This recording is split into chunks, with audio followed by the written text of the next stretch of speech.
ng pagkaunawa na hindi gasinong binibigyang pansin o ginagamit sa pagpapaliwanag sa mga mananampalataya. Ito'y dati na, kaya lang hindi nga nagagamit, hindi binibigyang pansin. Kaya't masasabing it's a progressive dahil binubuhay at binibigyang linaw natin at lalim yung dati na nating pagkaunawa. Tulad nung nasabi ko sa banal na misa, pwede nating hikayatin ng mga tao na huwag nang gamitin yung salitang kaluluwa. Kasi nga pag ginagamit natin ng kaluluwa sa pagdarasal sa mga kapatid nating yumao, it might lead many to the misconception na kaluluwa lang ang humaharap sa Diyos at ang katawan baliwala, hindi kailangan ng Diyos, it's garbage na iniiwan lang sa lupa, nabubulok at naagnas. Pero tayo naniniwala na ang tatak ng katawan ay nasa sa dala-dala ng kaluluwa. Kaya sa pagharap ng kaluluwa sa Panginoon, dala-dala rin ang kaluluwa yung kanyang katawang lupa sa pamamagitan ng tatak na ito. So for one, yun, we have to encourage people or we ourselves have to start. No? Kasi tayo mismo ang problema, dapat tayo mismo ang gumawa ng paraan. If we are part of the problem, we have to do something about it. Now, we start from ourselves. Let us not make use of the word soul or the term soul when we refer to our departed loved ones. Sa halip, we pray directly for mentioning the name of our departed loved one. Let us pray for our departed friend, departed loved one, then we mention the name, not necessarily mentioning the soul. Sa kanila walang epekto, pero ang epekto nasa sa atin dahil kung ang ipinagdadasal lang natin sa bahagi ng mga kapatid nating yung kanilang kaluluwa, parang impersonal ang dating. Very impersonal, very indirect yung ating pakikirelate sa kanila. That we only pray for a part of them, their soul. Pero kung kikilalanin natin na ang taong namatay ay buo, katawan at kaluluwa, ang pakikitungo natin sa kanila ay mas tukuyan, mas personal, not anymore impersonal. Dahil naniniwala tayo na buo ang taong humaharap sa Diyos, kaya yung kanyang kabuuan bilang ating tatay, kapatid, nanay, umahal sa buhay na yumao, nasa harap ng Diyos, makaka-relate, makikipag-ugnayan tayo sa kanila ng buo tulad ng dati. At yun din naman ang pinahahalagahan ngayon na hindi napuputol, hindi nagwawakas, at hindi natatapos ang ugnayan na nagsimula sa lupa. There is always that continuing relationship, a connection remains, no? The link continues and it persists even after death. Na hindi dapat maputol yung ugnayang nagsimula sa lupa sa pamamagitan ng kamatayan. It continues until even after death. Siguro ang masasabi ko lang para sa atin hong mga masugid na taga-subaybay ng palatuntunan ito, mga aktibo sa simbahan, sa mga charismatic groups, at kayo din mga pare o seminarista ang nandirito at nanonood, maganda hong bigyan natin ng konsiderasyon, no? Bigyan natin ng pagkakataon ng ating sarili na palawakin yung ating pagkaunawa sa ating pananampalataya nang sa gayon makita natin na hindi lang tayo nananatili sa nakaraan, kundi patuloy na muunlad yung ating pananampalataya.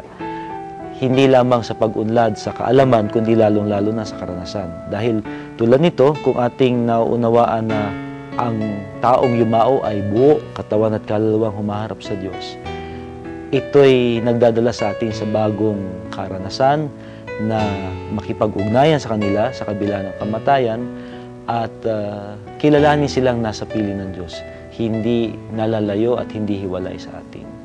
At para rin sa atin, magandang palawikin natin yung ating pagkaunawa sa pananampalataya.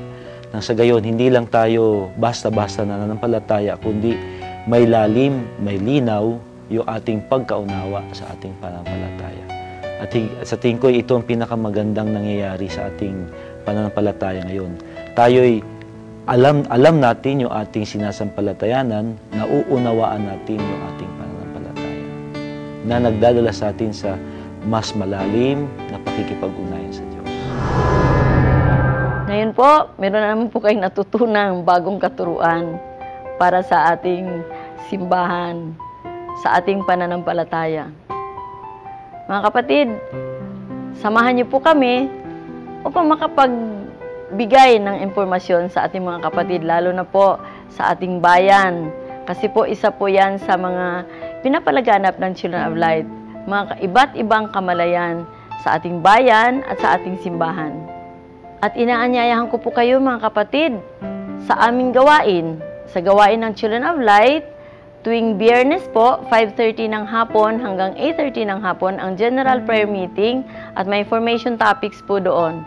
At susundan po ito ng overnight vigil mula alas 11 ng gabi ng Friday at matatapos po ito the following day, Saturday, alas 3 ng umaga. At sa linggo naman po, mula alas 8:30 hanggang alas 12 ng tanghali, nandun na po ang banal na rosaryo from 8:30 to 9:30 kasi nga po ang pagdasal natin ng rosaryo hindi pwedeng kinakain-kain. Sabi nga po ni Sister Teresing Salipa, allow our mind and our hearts to meet. Allow our minds and our hearts to meet na lalabas po sa ating bibig. Talagang ang pagdadasal natin ng rosaryo, talagang namnam natin ang bawat kataga. At pagkatapos po niyan, mayroong praise and worship, prayer for healing, healing message, then susundan po yun ng banal na misa. Sa hapon naman po, meron kaming Bible study mula 1:30 hanggang alas 2:30 ng hapon. Dapat lang po ang linggo, italaga po natin para sa ating Panginoon. Sabi nga po sa Exodo, 7 araw ang binigay sa atin ng Panginoon. 6 na araw ang ating pagtatrabaho. 1 araw lang po ang hinihingi sa atin ng Panginoon.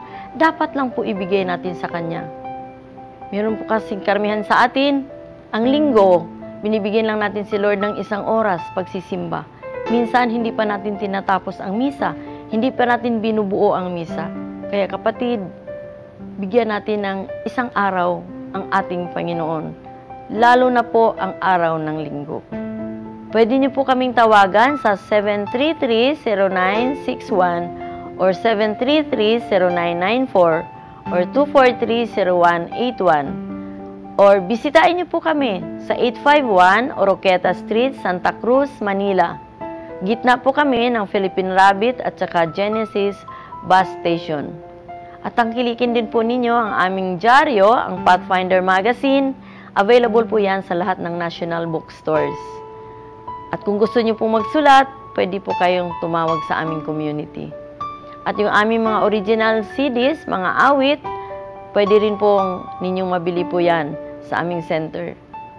Mapapanood din po ninyo kami kung ang cable po ninyo ay Destiny Cable, Channel 93. Araw-araw po yon. At sa Dream Satellite, Channel 12. Hanggang sa susunod na Sabado, alas 11 hanggang alas 11:30 ng tanghali. Abangan niyo po ang programa ng Children of Light, May Liwanag kay Jesus. God bless you. Mama Mary loves you.